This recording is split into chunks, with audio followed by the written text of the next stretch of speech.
पारो या मालिकेच्या आजच्या भागात आपण पाहणार आहोत. दिशा अहिल्याला सांगत असते की मला माफ करा, आज मी जे काही वागले ते चुकीचं होतं हे माहिती आहे मला, पण मी जे काही केलं ना ते जेलसी पोटी केलं, कारण मला नेहमी असं वाटत आलं आहे की या पारूमुळे मला या घरात किंमत मिळत नाही. घरातील सर्वजण फक्त पारूलाच महत्त्व देतात, तिचीच बाजू घेतात.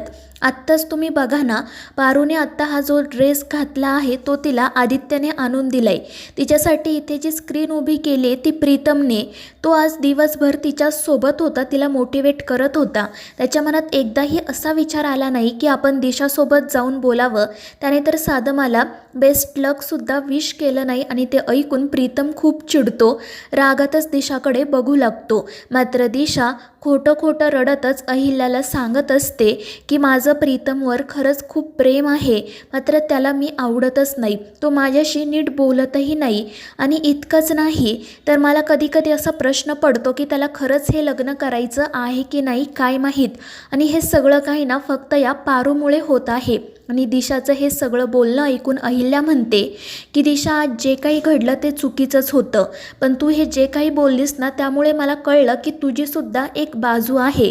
मात्र मी तुला सांगून ठेवते की पुन्हा अशी चूक घडता कामा नये आणि तू प्रीतमची काळजी करू नको, त्याला कसं समजवायचं ते मी बघते. आणि ते ऐकून दिशा रडतच म्हणते की ठीक आहे, मी सुद्धा पुन्हा अशी चूक करणार नाही. आणि मग अहिल्या तेथून निघून जाते. तर दिशा गालातल्या गालात हसत असते. त्यानंतर अहिल्या जेव्हा तिच्या खोलीत जाते तेव्हा ती एका पाकिटामध्ये राखी ठेवते. तितक्यात श्रीकांतसुद्धा त्या ठिकाणी येतो. तो अहिल्याला म्हणत असतो की अजून किती दिवस तू अशी राखी पाठवणार आहे. तर अहिल्या म्हणत असते की जोपर्यंत दादा मला माफ करत नाही, जोपर्यंत ही राखी मला त्याच्या मनगटावर बांधता येणार नाही तोपर्यंत. आणि त्याचवेळी दुसरीकडे अहिल्याचा भाऊ आपल्याला दिसतो. तर इकडे अहिल्या आणि श्रीकांत त्याच्याबद्दलच बोलत असतात. श्रीकांत म्हणत असतो की इतकी वर्ष झाली पण त्याने एकदाही तुला कॉल केला नाही किंवा आपल्याबद्दल काही विचारपूसही केली नाही. तर अहिल्या म्हणत असते की खरंच त्याला आपली आठवण येत असेल का रे, किती वर्ष झाले त्याला बघून, मी त्याला जी राखी पाठवते तो हातावर बांधत असेल का. तर दुसरीकडे अहिल्याचा भाऊ अहिल्याने पाठवलेल्या सगळ्या राख्या हातावर न बांधता एका ड्रॉवरमध्ये ठेवून देत असतो. तर इकडे श्रीकांत अहिल्याला सांगत असतो की जर त्याने खरंच ती राखी बांधली असती ना तर अबोला एवढे दिवस टिकलाच नसता, त्याने एकदा तरी स्वतःहून आपल्याला कॉल केला असता. आणि ते ऐकून अहिल्याला वाईट वाटतं, पण श्रीकांत तिला सांगतो की दगडालाही पाझर फुटतो, मग हा तर माणूस आहे, एक ना एक दिवस त्यालाही नक्की पाझर फुटेल. आणि ते ऐकून अहिल्या हसतच म्हणते की खरंच तू खूप आशावादी आहे. तर श्रीकांत म्हणतो की तुझ्याकडूनच तर शिकलोय मी. आणि मग अहिल्या ते पाकिट एका ड्रॉवरमध्ये ठेवायला जाते आणि तेव्हा तिला तिचा आणि तिच्या भावाचा फोटो दिसतो आणि तो फोटो बघून ती भावूक होते. तर दुसरीकडे अहिल्याचा भाऊसुद्धा त्याचा आणि अहिल्याचा एक जुना फोटो बघत असतो आणि त्याच आठवणींमध्ये हरवून जातो. तर दुसरीकडे प्रीतम, पारू आणि प्रिया गार्डनमध्ये असतात. प्रीतम म्हणत असतो की बघितलं ना, मी तुम्हा दोघींना सांगितलं होतं की ती दिशा किती खोटारडी आहे ते, मी कधीच तिला काही चिडवलं नाही, ती आज आईसमोर वाटेल ते बोलत होती. तर प्रिया म्हणते की हो प्रीतम सर, मला माहिती आहे तुमची काही चूक नाही आहे, दिशा मॅडमचं वागणं खरंच खूप चुकीचं आहे. आणि त्यांचं बोलणं सुरू असतानाच एक सर्वंट त्या ठिकाणी येतो आणि तो प्रीतमला सांगतो की अहिल्या मॅडमने तुम्हाला बोलावलं आहे. त्यामुळे मग नाईलाजाने प्रीतम तिकडे जाण्यासाठी निघतो. तर पारू त्याला सांगते की तुम्ही दिशा मॅडमबद्दल देवी आईसमोर काही बोलू नका आणि त्यावर तो हो म्हणतो. त्यानंतर प्रिया पारूला म्हणत असते की दिशा खरंच खूप वाईट आहे, तिचं आणि प्रीतम सरांचं लग्न झालं ना तर प्रीतम सर कधीच खुश राहू शकणार नाही, त्यांना खूप त्रास होईल. मग अहिल्या मॅडमला हे का कळत नाही आहे. तर पारू म्हणत असते की देवी आईंना सगळं समजतं, त्या कधीच कोणावर अन्याय होऊन देणार नाही. आणि ते ऐकून प्रिया गप्प बसते. तितक्यात त्या दोघींना गणीच्या रडण्याचा आवाज येतो, त्यामुळे त्या पटकन घरात जातात. तर गणी रडत असतो. पारू त्याला काय झालं ते विचारते, पण गणी काही सांगायला तयारच नसतो. आणि तितक्यात पारूचा हात त्याच्या पाठीला लागतो, त्यामुळे तो मोठ्याने किंचाळतो. त्यामुळे पारू त्याच्या पाठीला काय झाले ते बघते. तर तिथे खूप मोठी जखम झालेली असते. गणी पारूला सांगतो की मी झाडावरून खाली पडलो तेव्हा हे लागलंय आणि ते ऐकून पारूला वाईट वाटतं. तितक्यात मारुती त्या ठिकाणी येतो. तो देखील पारूला सांगत असतो की याचं असंच सुरू आहे, मी त्याला डॉक्टरकडे चल म्हणतोय तर ते सुद्धा ऐकत नाही. त्याचं सुरू आहे की रक्षाबंधन झाल्याशिवाय मी कुठेही येणार नाही, कारण त्याने तुझ्यासाठी काहीतरी गिफ्ट आणलं आहे म्हणे. आणि ते ऐकून पारूचे डोळे नकळतपणे भरून येतात. तर दुसरीकडे श्रीकांत आणि अहिल्या बसलेले असतात आणि ते दिशा प्रीतमबद्दलच बोलत असतात. आणि तितक्यात अहिल्याला दिशाच्या आईचा कॉल येतो. ती अहिल्याला म्हणत असते की तू आपल्या मैत्रीची हीच किंमत केली का?